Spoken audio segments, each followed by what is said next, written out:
Hello and welcome to the lecture 3 of this playlist. Here I will discuss the second weakness, analytical writing. This is the second part of the 4-lecture series. In the previous video I have discussed vocabulary. Here I'm just discussing on analytical writing. Here there will be 2 questions. Each will be 30 minutes long, and one is called issue and another one is called argument. In issue, a topic or a situation will be provided and your opinion will be asked, where in argument, someone's opinion will be given, and you have to judge the situation or the condition or the statement objectively. And within 30 minutes, the optimum response is to write a very strong introductory paragraph and 4 to 5 explanation or example paragraph and 1 concluding paragraph. It can be more or less according to the topic or your depth of development and discussion or explanation of the examples. And let's discuss some specific example of analytical writing. For example, in issue, if the statement is that democracy is a bliss, let's say you support this statement. A note here, you can take any position you want. You can support something or go against this statement, or you can take a middle ground. Whatever you do, open strongly with your opinion, and then develop 3 to 4 examples supporting your opinion and discuss them in depth. For example, in a country, you can say they're prospering because they have democracy. And on the other hand, there is another country that is in a bad state because they do not have democracy. But one thing to note here, that you should not go for too many examples. Rather, you should stick to a few examples and develop them very strongly to justify your opinion. And at the end, you should summarize your finding in a very compelling manner. In argument, there will be a situation given, and you have to objectively judge them. For example, let's say a restaurant X is earning more after setting up a news stand. So the owner of restaurant Y is thinking of doing the same. So in other words, he's also trying to make more money by setting up a new stand in his shop. So the first thing to look for is hidden fallacies in the arguments. There will always be a few, so that you can write about them. And you should find those fallacies, note them down before starting to write. And you should also discuss them in depth about the fallacies that you have found. There might be more than 3 or 4, but you should stick to the strongest fallacies here.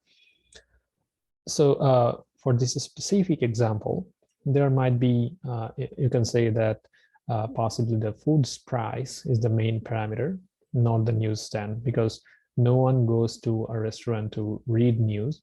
Rather, they go to buy food.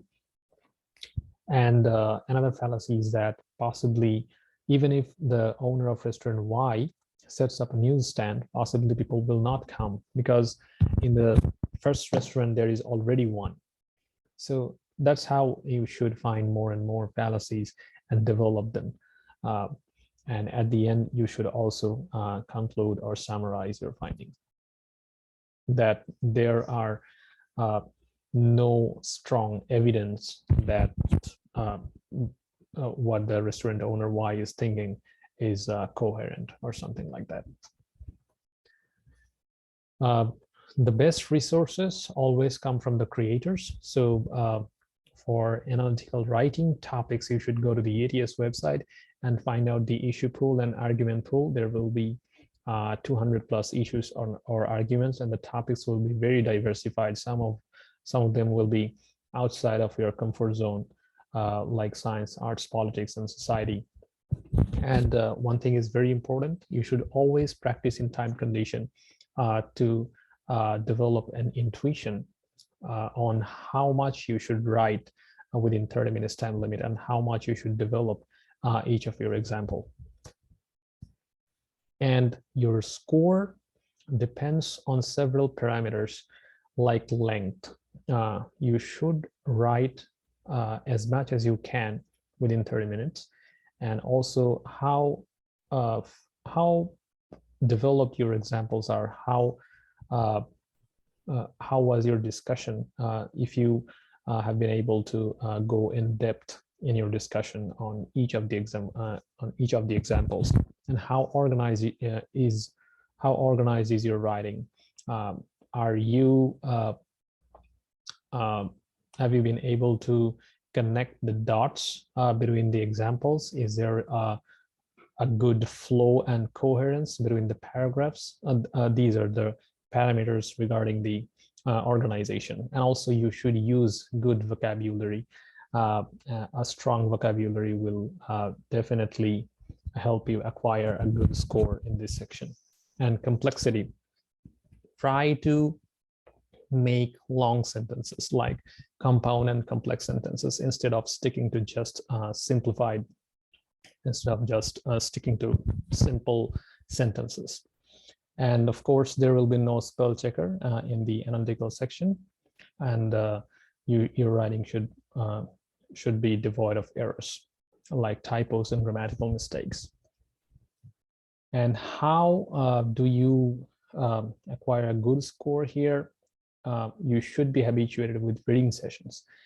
If you read a lot, then you should be able to write good responses. And when you try to read, when you are preparing for GRE and GRE, for specifically analytical sections, you should be habituated with reading on topics that are outside of your comfort zone, and always write in time condition, in 30 minutes time limit, to make you habituated with the time constraint. And before starting writing, always allot 1 or 2 minutes to brainstorm and taking short notes to, roughly organize your thoughts. And when writing a response, specifically in the analytical section, your position should be, your language should be very formal, and it should not be very extreme. And your position should not be your position should not be hypercritical or very extreme either. You should be flexible in your writing so that you can actually develop your opinion in a very compelling manner, and by not crossing the line. Always, if it's possible, have your writing checked by someone who writes better. I know it's very difficult to find someone who will agree to spend time on giving effective feedback, but always do this. This helps a lot. It can be a teacher or a friend or a colleague, doesn't matter. If he or she writes better, always have your writings checked. If this video is useful for you, please subscribe. Thanks.